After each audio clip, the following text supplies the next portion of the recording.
பையனா பொண்ணது ஒரு குத்தமாடா. உங்களுக்கு பொண்ணு வேணும்னா பெற்று தொலைக்க வேண்டியது தானே. எனக்கு ஏன்டா பொண்ணுங்க போற ட்ரெஸ்ஸா போட்டு போட்டோவா எடுத்து வைக்கிறீங்க. இது என் செகண்ட் ஸ்டாண்டர்ட் படிக்கிற அலமையில பார்த்தா என்ன நினைப்பா?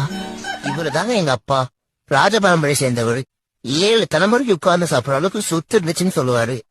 அப்புறம் ஏன்பா கஷ்டப்படுறேன்னு கேட்டா இவரு 8வது தலைமுறையா. 7 தலைமுறை சொத்தையும் தின்னு தீத்துட்டு போயிட்டாங்க போல. இதுல ராஜபாரம்பரை எல்லோரும் தூங்கத்தான் செய்வார்கள். ஏதோ அலுப்பில் கொஞ்சம் அசந்திருப்பேன். இவ்வளவு ஏன், ராஜராஜ சோழன் கூட போர்க்களத்தில் குதிரையிலே தூங்குவார். தூங்கி விட்டேனாம், அதை பெரிய துக்கமாக பேசுகிறார்கள். அப்படியா? என்ன பண்ணிட்டு இருக்க? ஒரு முக்கியமான ப்ராசஸ்ல இருக்கேன், மைண்ட டிஸ்டர்ப் பண்ணாத. அப்படி என்ன முக்கிட்டு இருக்க?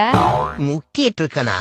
மல்லாக்கு படுத்து இப்படி முன்னங்கால மடக்கி வச்சு மூச்சு விட்டா மென்டல் ஹெல்த் மார்வலஸா இருக்கும்னு எங்க மலப்பூன மம்பட்டி சித்தர் சொல்லியிருக்காரு. முத்தை திரு பக்தி திருநகை அத்திக்கிற சக்தி சரவர முத்துக்கூறு வித்துக்கூறு வர என வீட்டை விட்டு வெளியே வந்தாதான்ப்பா இவன் குளிக்க வச்சு ட்ரெஸ் எல்லாம் போடுறானுங்க. வீட்டுல இருக்கும்போது ஒன்றும் பண்றது இல்ல. ரைட்டு டிரைவர் தம்பி பார்த்து போட்டுங்க. தூக்கி போடுது கண்ணாடில இருந்து வெளியே கூசிட போறேன். என் ரேஞ்சுக்கே BMW போயிருக்கணும். இதுல எல்லாம் போக வேண்டியதா இருக்கு. என்ன பண்றது? உனக்கண்ணா என்னோட ஆயுது எப்ப பார்த்தாலும் தூக்க கறக்கமாவே இருக்குது. ட்ரெயின் சீக்கிரம் தான் தூங்கிடுறோம், காலையிலயும் லேட்டா தான் எழுந்திக்கிறோம். அப்புறம் ஏன் தூக்கமா வருது? சரி குளிச்சா தூக்கம் கலைஞ்சிரும், குளிச்சிட்டு வந்தா அப்புறமா இன்னும் நல்ல தூக்கம் வருது. என்னடா பண்றது?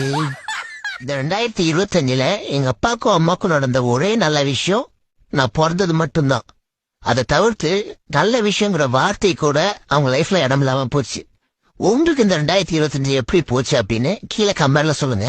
அப்படியே மறக்காம சேனலை ஃபாலோ பண்ணிக்கோங்க. கடவுளுக்கு கூட சிவராத்திரி ஒரு நாள் தான்டா, ஆனா உன்னை பெத்த எனக்கு டெய்லி சிவராத்திரி.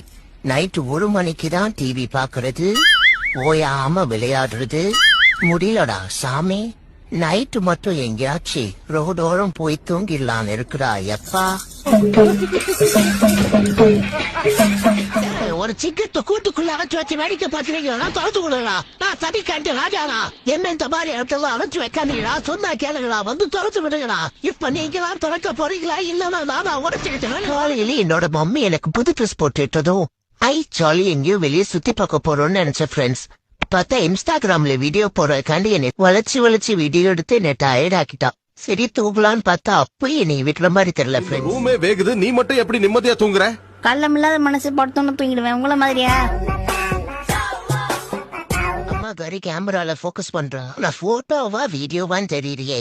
சரி சும்மா ஒரு மூமெண்ட் போடுவோம். இதே போட்டோவா இருந்தா ஐல என்னை பாரு அப்படின்னு சொல்லியிருப்பா. எதுவும் பேசல, வீடியோ தான் நினைக்கிறேன். ராத்திரி மம்மிய தூங்க கூடாது, அதுக்கு என்ன பண்ணனா? அழுவனா? இல்ல பாலு கேட்கலாம். இல்ல சத்தமா கத்தலாம். ஐயோ என்ன பண்றது? வந்துருச்சுடா, சத்தியமா தூக்கம் வந்துருச்சு. உனக்கு ஒரு மாதிரி இருக்குல்ல, ஒரு பொண்ணு பண்ணுல, அதுக்கு தூக்கம். அதுக்கு ஒரு கண்ண மூடுற கண்ண மூடுறான தவிர தூங்க மாட்டாங்க. தூங்குடா, தூங்குமா, தூங்குமா. எனக்கு யாரா புரிய வைங்கல. தூக்கம் வந்துருச்சு, தூங்க மாட்டேங்கிறான். மறக்காம சர்ப்ரைஸ் பண்ணுங்க. தேங்க்யூ.